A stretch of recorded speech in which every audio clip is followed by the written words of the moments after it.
Welcome to the NextTalk podcast. We are a nonprofit passionate about keeping kids safe online. We're learning together how to navigate tech, culture, and faith with our kids.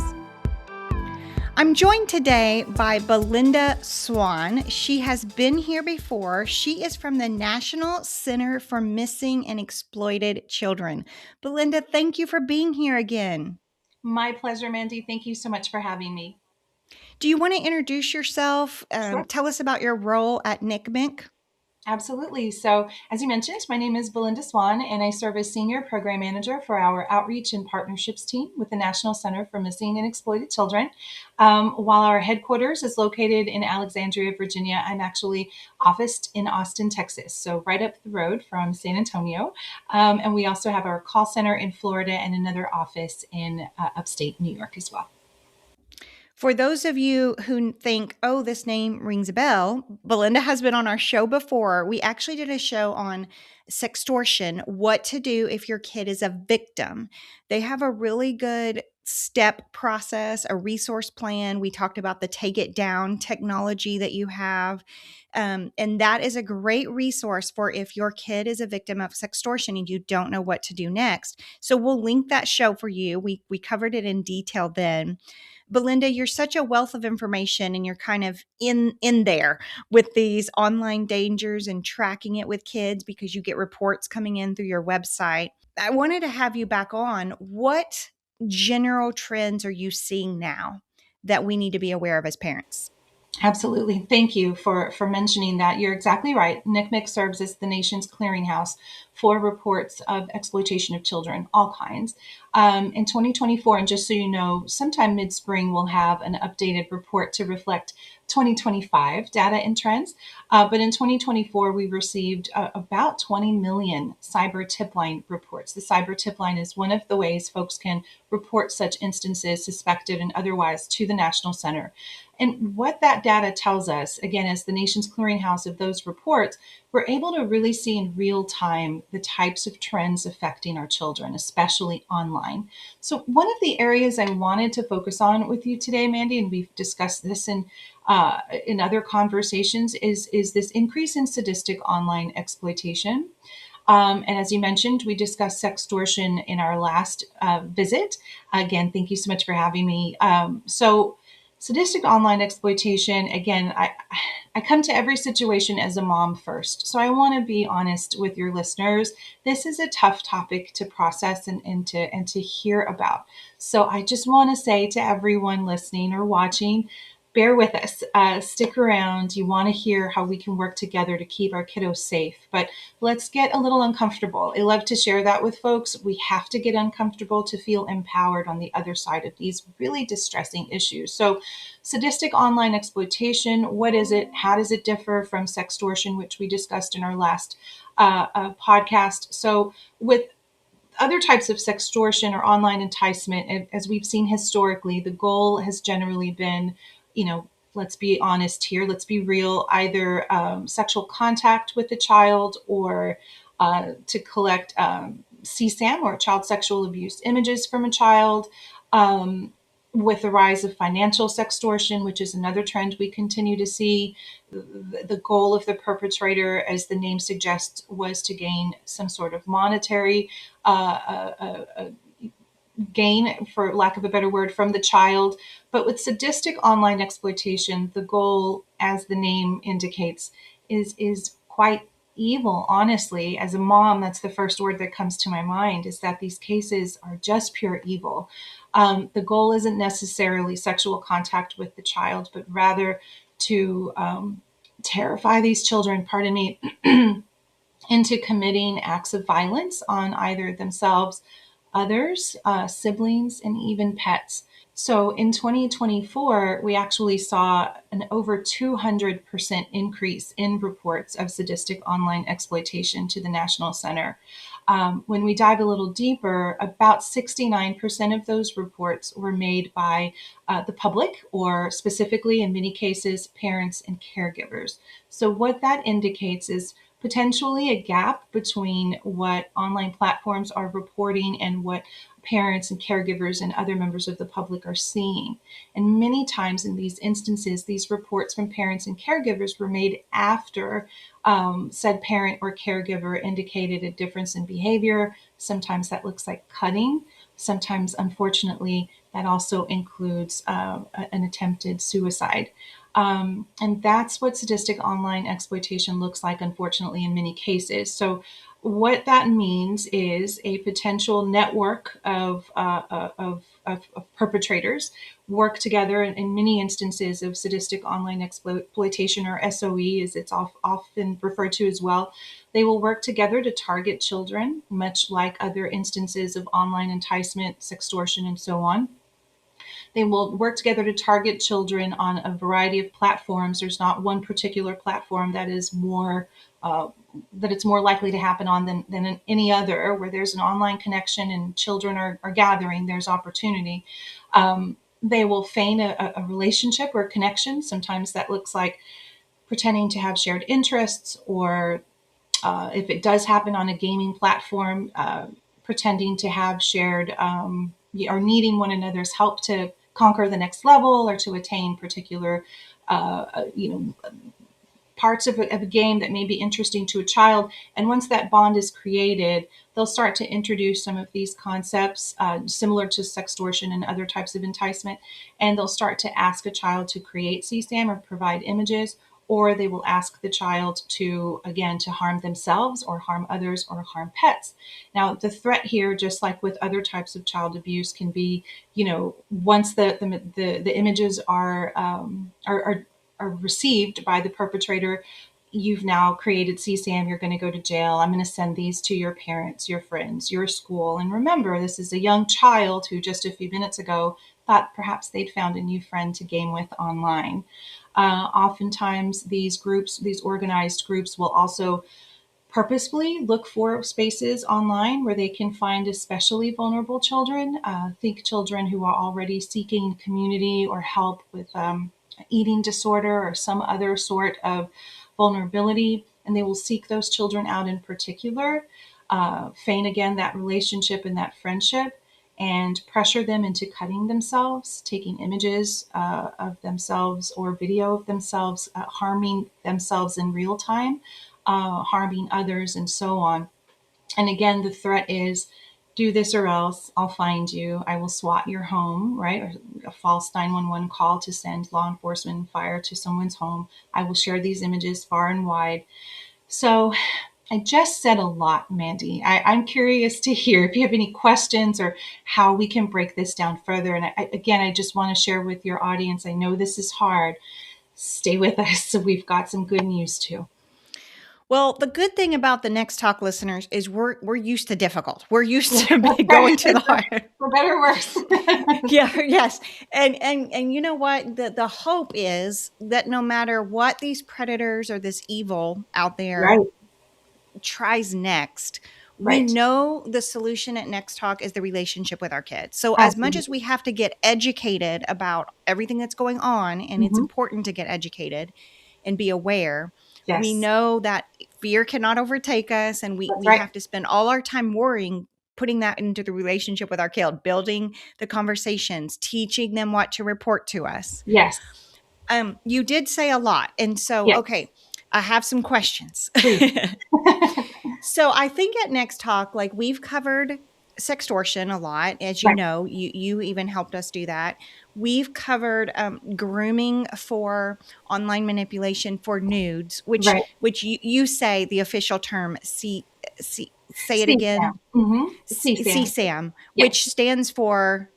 Child sexual abuse material. Okay, child sexual abuse material. I want everybody to understand that's the official term of it that the experts use.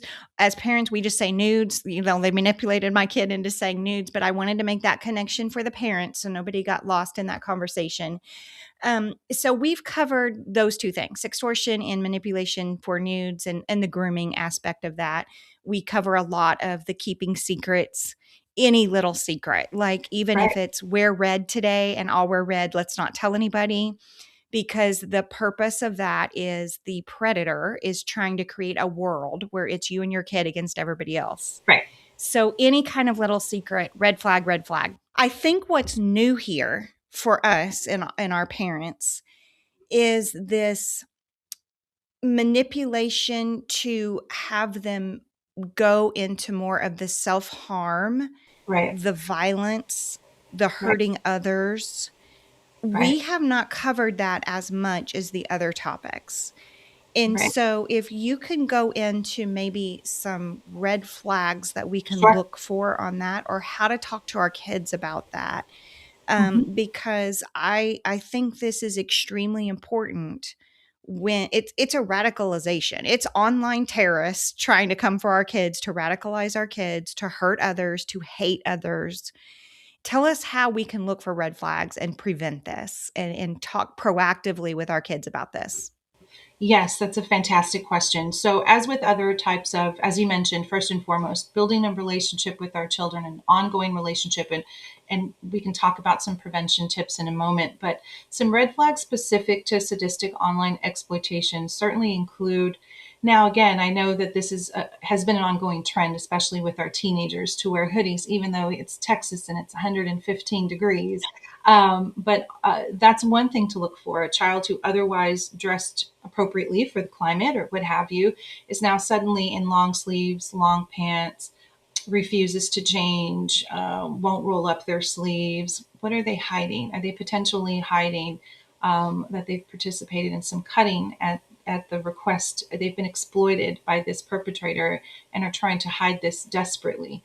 Um, Another indicator maybe there, some cutting behavior in particular patterns or names. We've seen instances where perpetrators will demand that the child victim carve names into their body.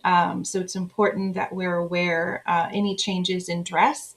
And again, as I mentioned, I'm a mom first, and my mom's my child. It feels like that sometimes. My child is a tween, and so we're struggling over what mom thinks is cute and what she does.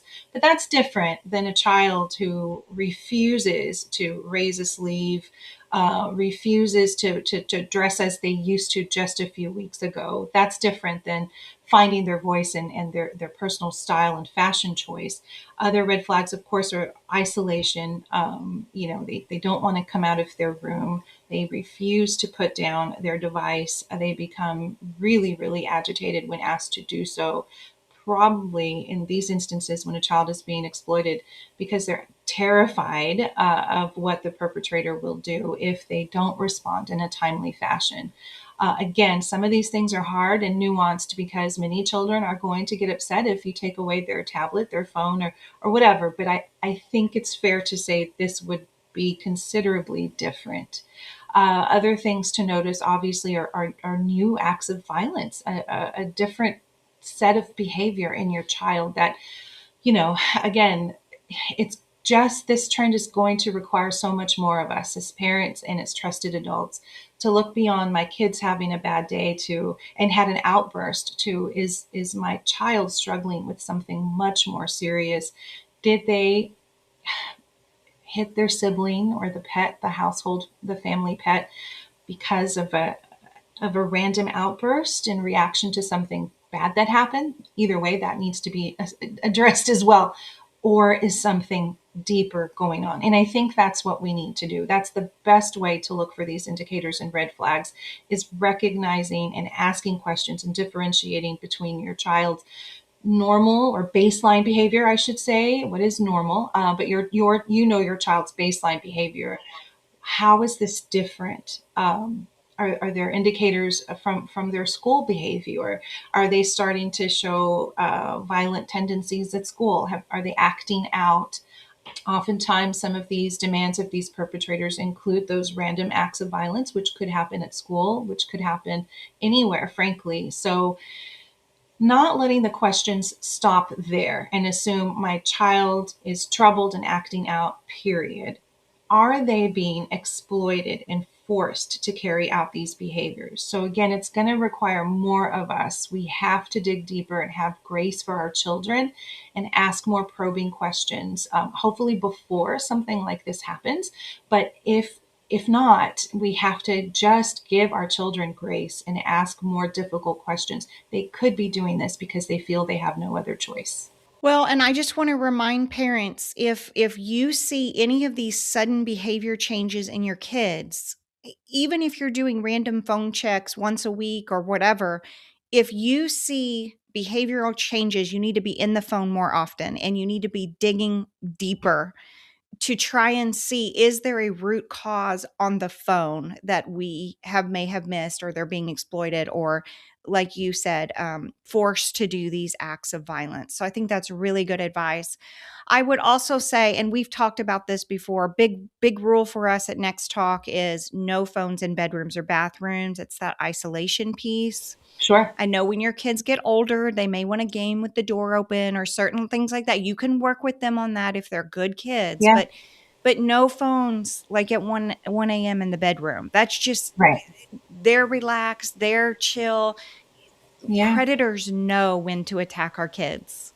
Sure. And so I just want to say that I think what you said was very good about the clothing, Right. self-harming marks, Right. violence. If your kid hits the dog or a sibling, and that is not normal behavior, red flag. Like, we got to get that kid to a counselor. We got to start digging in the phone or the devices and see what's going on. We have these baseline expectations of our children when they leave our home. At school, yes ma'am, no ma'am, you will act respectfully toward others, and so on. And so those are expectations we have for our children. We have to also extend those expectations to their online behavior as well. And sometimes that's a difficult concept, or it's because it's hard. It's not easy, especially if you're like myself. My daughter, again, loves to tell everyone that I was born in the 1900s, and she's not wrong, but it's so mean, but she's not wrong. There will always be a generational divide. And so, although I think I may have covered all the bases and be respectful and make good decisions, I tell her that every time she leaves the door for school with her daddy, that isn't enough. We have to sit down with our children and have clear and concise conversations about what red flags look like, healthy relationships, setting healthy boundaries, not only as we expect them to do so in real life, but online as well. We cannot overstress that enough. Those same baseline conversations about expectations and healthy relationships have to be extended to their online behavior as well. Well, and I think too, one of the things I've always said to my own kids is, if anybody is threatening you, if you don't do this, I'm going to do this. Just a total red flag to always tell me. You don't have to handle that alone. I don't care if you've made a mistake. I don't care if you've said something bad. Nobody should threaten you or hold it over your head. So Absolutely. that is a time to get me or a safe, trusted adult, Yes. somebody that I even tell my kids, and I think this is really important. Like, of Mhm. course I want them to come to me, Yes. right? But Yes. I also help them identify other people in their lives who I know is Absolutely. very trustworthy, Yes. like friends or family Mhm. members, youth pastors, Yes. coaches, people that you're like, if you don't feel comfortable going to me, go to Right. them. But Absolutely. always reach out for help. You're not made to carry this stuff alone. No. And that's what perpetrators bank on. That the words Mhm. they use to humiliate our children, to scare our children, will do such great harm that they will feel that they have no choice but to carry out what they're being forced to do.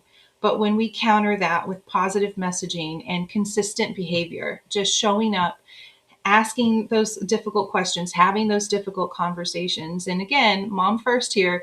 The door is open, the floodgates are open. I hear every single detail. Sometimes mom just wants to sit down and read a book, but hey, you know what? I told her she can tell me anything and everything. So I've got to make good on that promise as well. Put the book down, put the phone down, put whatever, and let your children come to you about any and all detail. You're setting that foundation for when potentially really awful things may happen. We want to make sure they understand that they can come to us and that we're equipped and prepared to answer with good direction and advice. We're thinking about kids right now with online access. So we're Right. we're kind of talking about, like, mostly older kids that Sure. have online access that can be manipulated in this way. But I want to encourage anyone listening, if you've got a 3, 4, or 5 year old, this is why we developed our red flag reporting, right? Because it gets them in the habit of telling you things. And so Yes. one of the things on there is any mean, threatening, or bullying language. Mm-hmm. We say easy language so we don't Right. overexpose them. But I remember as you're talking, Mm-hmm. I remember my son when he started playing Xbox so many years ago, and he couldn't play online with anybody. It was Right. just, he or his friends he knew in real Mm-hmm. life. We had that expectation at first. But I remember one time he got completely cussed out by a kid he knew in his class, like called stupid, the F word, all the things. Mm-hmm. And I remember because I had drilled in him, Mm-hmm. if anybody is mean or threatening you or bullying you, you got to Right. tell me. Right. And so he told me, but he told me in a matter of fact way, like it was Right. no big deal. Right. It Right. was like, oh, this person told me stupid and I don't know how to play this game and da da da da. And I stopped for a minute and we stopped to unpack that because I was like, wait a minute, you've got somebody speaking really harmful things into you. That's not just something to gloss over. How did that make you feel? And of course, I don't want to make it into a big deal if it's not a Right. big deal for him. Right. But at the same time, I want to encourage parents of younger kids. You Yes. can start this on a smaller scale today Absolutely. because then when your kids are Mm-hmm. online playing with people they don't know, Yes. they're going to be more prepared because they've practiced with you. They brought stuff to you. You haven't gone crazy. You didn't rip the Xbox out of the wall. You kept your composure Exactly. and Yes. they start trusting you. So this is something that we need to start from the ground up. This is not just a show for 16-year-olds that are online. Absolutely. Oh gosh, Mandy, I couldn't agree with you more. And I'd like to share as perfect opportunity. We have a ton, the National Center has a ton of free resources specific to that end.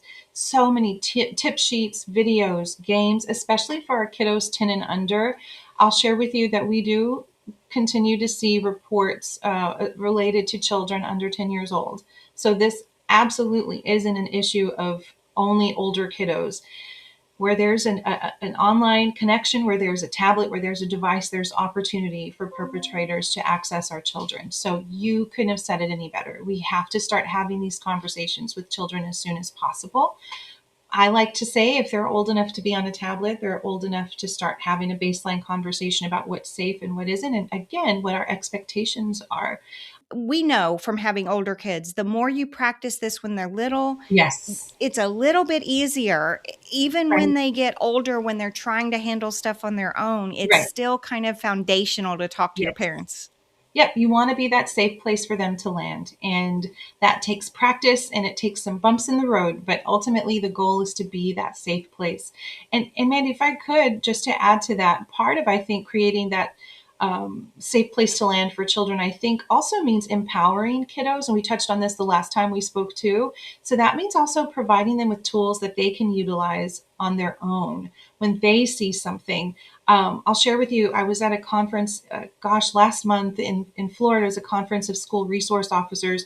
And after we had our presentation, one of the officers shared with me an instance. This is another trend, the use of generative artificial intelligence, or GAI, to create videos, images of one another, right? Children are using this to create content to humiliate, cyberbully, threaten, extort, sextort one another, right? That perpetrators, adults are also using that, full stop, but children are also engaging in some of this behavior as well.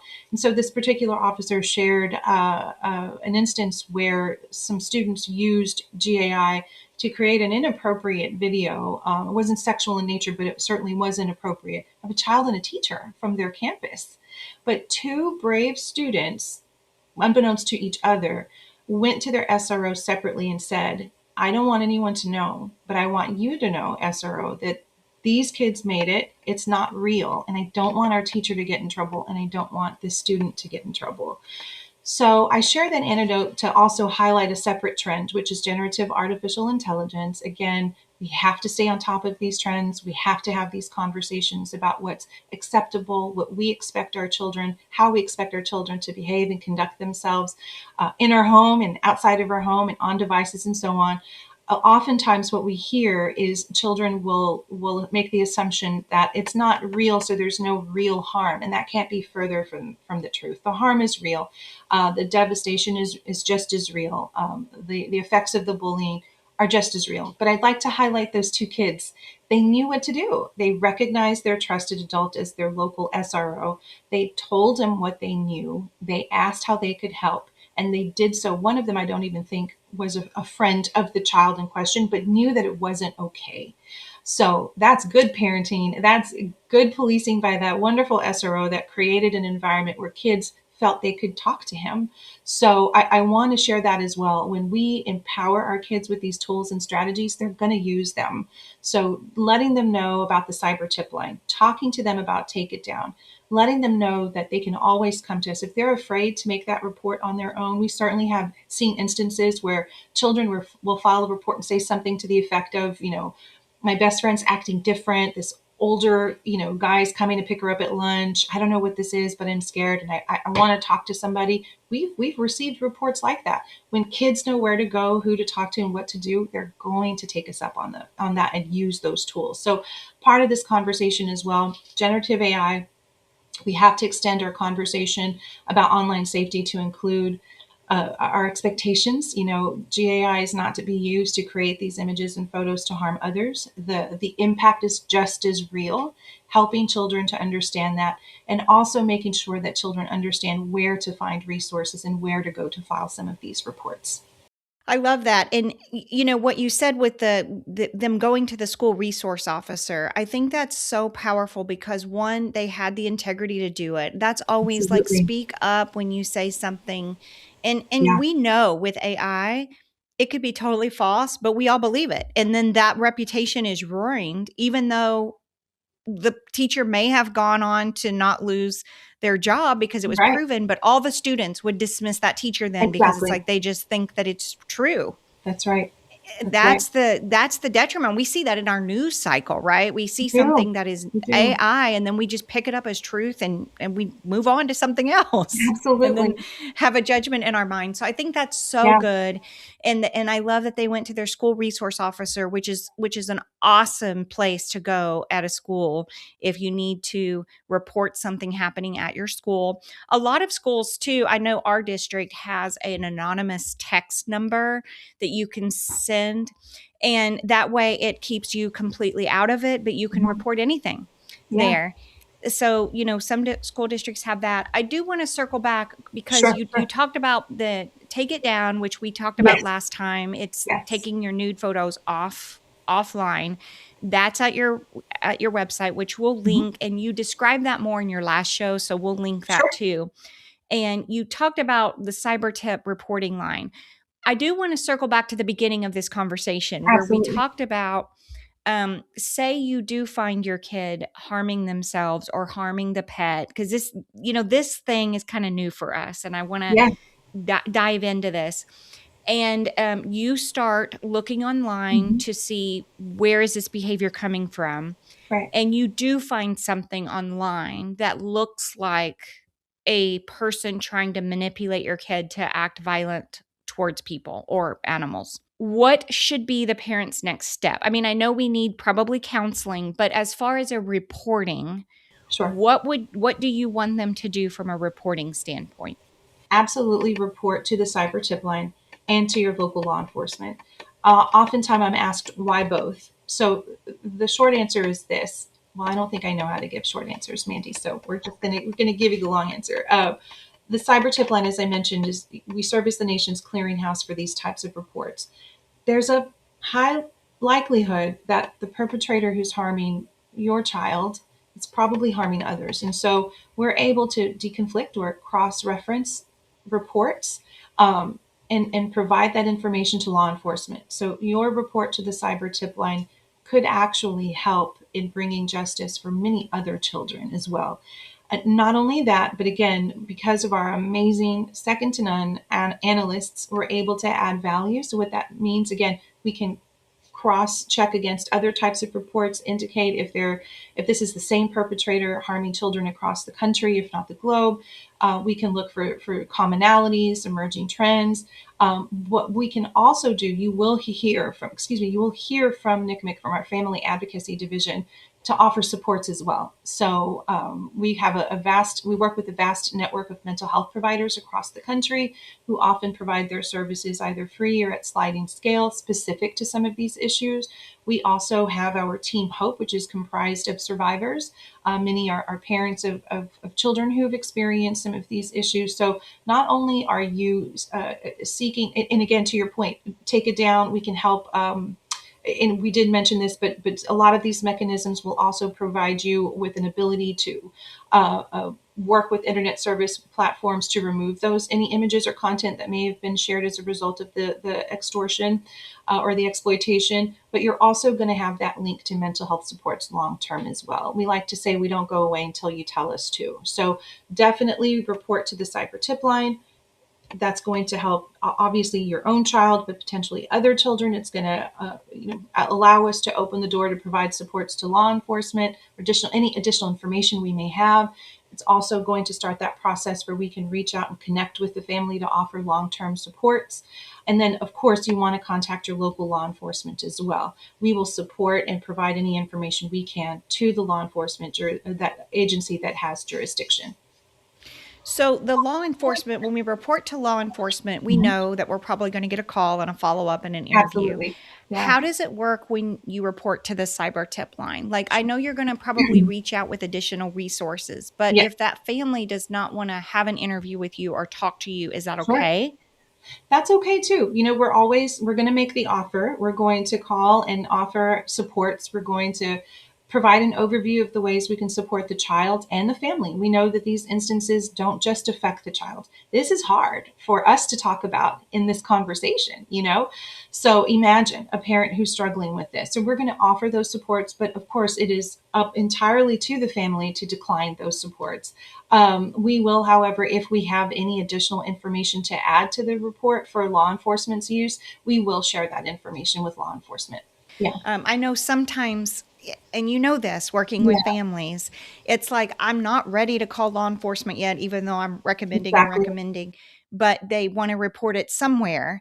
And so maybe this could be the starting place, step one for them, the cyber tip line. You're exactly right. Now, if let's say folks aren't even ready for that step, which I understand, we also Yeah. have on our website, ncmec.org, is your content out there? So that tab on our website will allow you to find quick and easy instructions on how to report to the platform. So in many instances, perhaps the family doesn't necessarily even want to file a cyber tip line report, but they do want to let the platform where it happened know that this happened on their platform. Maybe they need more time, but right now, the thing they want to do most is that. In the moment, it can feel very overwhelming. So if you visit our website, you'll see a page with a list of different logos. Gosh, the word escaped me. I apologize, but different logos for all of the different platforms. You click on one of those and it'll give you step-by-step instructions on how to report to that particular platform. So again, if you're not necessarily ready to go to the next level, but you want to let the platform know, we also have some instructions there. You can couple that with take it down and still start to move toward reporting. Belinda, thanks so much for being on the show again, telling us about these trends that you're seeing, especially the sadistic online exploitation. It is something all parents need to know about. We will link your website to National Center for Missing and Exploited Children so people can find you and your resources and how to report through the cyber tip line. Thank you so much. NextTalk is a 501c3 nonprofit keeping kids safe online. To support our work, make a donation at nexttalk.org. NextTalk resources are not intended to replace the advice of a trained healthcare or legal professional, or to diagnose, treat, or otherwise render expert advice regarding any type of medical, psychological, legal, financial, or other problem. You are advised to consult a qualified expert for your personal treatment plan. Our Next Talk podcast is in the top 2% of over 3.5 1.4 million podcasts ranked by Listen Notes. But now we're also adding YouTube. So this is a whole new thing we're doing. If you could like, subscribe, and comment on these videos, it would help us so much. We appreciate y'all.